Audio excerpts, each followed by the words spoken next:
Well, it's definitely the best sandwich I ever made. Anyway, thanks for watching. I'm only kidding. I love PB&J, but that is not the best sandwich I've ever made. I just need a snack. So I wanted to tell you a story about a sandwich.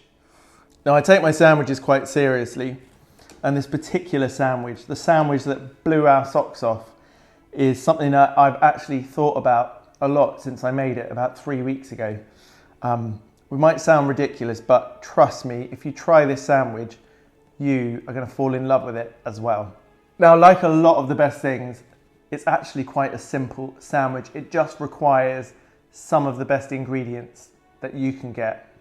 So let me take you through the making of this sandwich, and then I'll tell you how it tastes. So in fact, this sandwich I made for Mother's Day 2019, and I had my mother, my mother-in-law, my grandmother, and one of my closest aunts here. And we were making afternoon tea, which has become a tradition in our house. And I wanted to come up with a sandwich that incorporated some of my favorite things and something I knew that everyone would like. And this is how it went. I got together one of the best steaks I've tried in recent times, and that was this Australian Wagyu fillet. Forget the controversy over whether non-Japanese beef can be Wagyu. It doesn't even matter. Let's just put that argument to one side for the sake of this sandwich. This beef is fantastic. It's really juicy without being overly fatty. It's got really great flavor, better flavor than any fillet I'd ever had. So I love this particular beef. And I was just going to treat it really simply. I was going to put some salt on that beef. And then I was just going to give it a great crust. Any steak needs a good crust. We'll just cook that thing up on top of the stove. Give it 2 minutes in total, 45 seconds on each of the big sides, and then give it a crust round the edges too. Now, what was going to set this particular fillet beef steak sandwich apart was the pepper crust. I thought about this for a while. A lot of people put pepper on their steak before they cook it, but that for me doesn't really work if you want to give it a great crust. So I wanted to come up with a way to crust my steak that works really well. So I got some really nice peppercorns and I hand ground them, pounded them, made some coarse and some fine, you know, so you get a bit of that crunch in your mouth, but also some really great peppery, strong peppery flavor. I just put that ground pepper into a little tray. Once the beef had its crust, I put it on top of the pepper and rolled it around until it was coated on all sides. This was important. I wanted it so peppery that normally you wouldn't want to eat it. If you were just eating a steak, you wouldn't have this much pepper on it. But once it's sliced up for the sandwich and there's just that little bit of pepper on the edge of each piece, trust me, it is fantastic and a way that I'm going to prepare beef a lot in future. So I rolled it around in the pepper, and then I put it into an oven that I had prepared at 200 degrees fan, so 220 conventional, this is Celsius.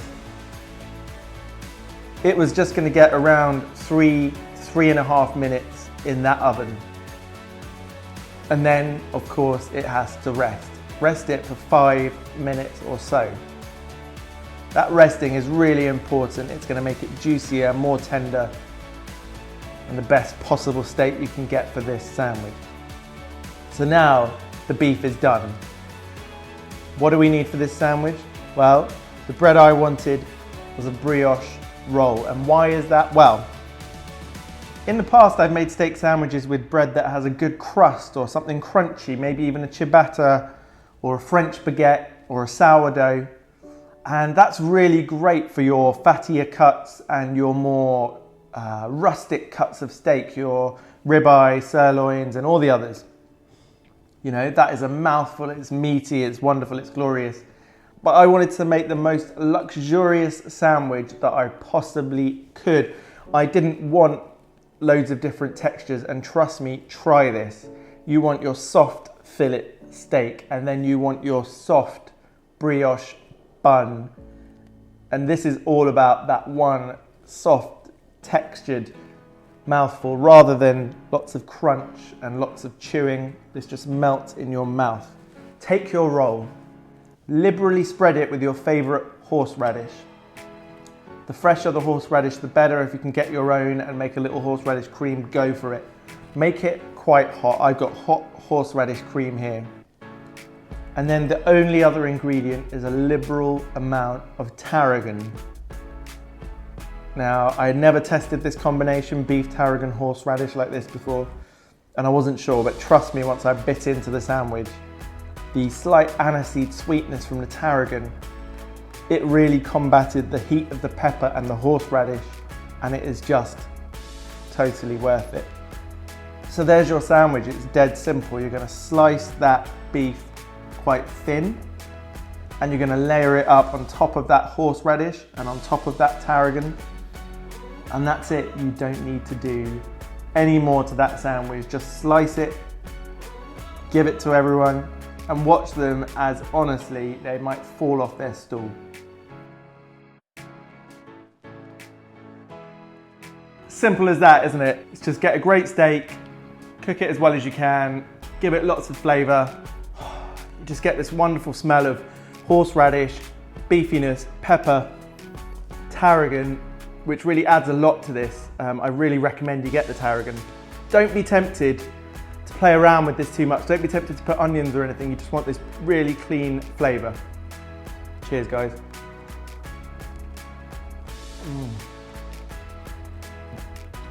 The fact that it's soft all the way through the sandwich, I think, is one of the best things about it.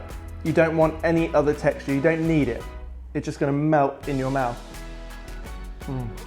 There's all sorts of flavours. The brioche is sweet. The pepper is really quite hot because there's so much of it. The horseradish is creamy. And then the tarragon, it's just another dimension. The aniseed works so well with this beef. It wasn't something I'd ever thought of before. I don't need to say any more than that. It's the best sandwich I've ever made. And I do love a good sandwich. But actually, I think I'm going to start a series about the best sandwiches because there is so much you can do. You can be really creative with it. This is the first one. I absolutely love it. I've got to try and top it for the next one. So let's see what we can come up with. All right, guys, thanks for watching. If you've enjoyed today's video, please give it a thumbs up. It really helps.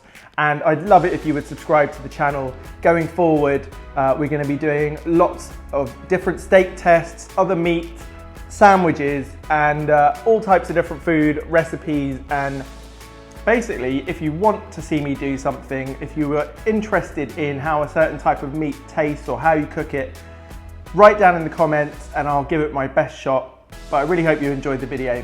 Thanks. Thanks for watching.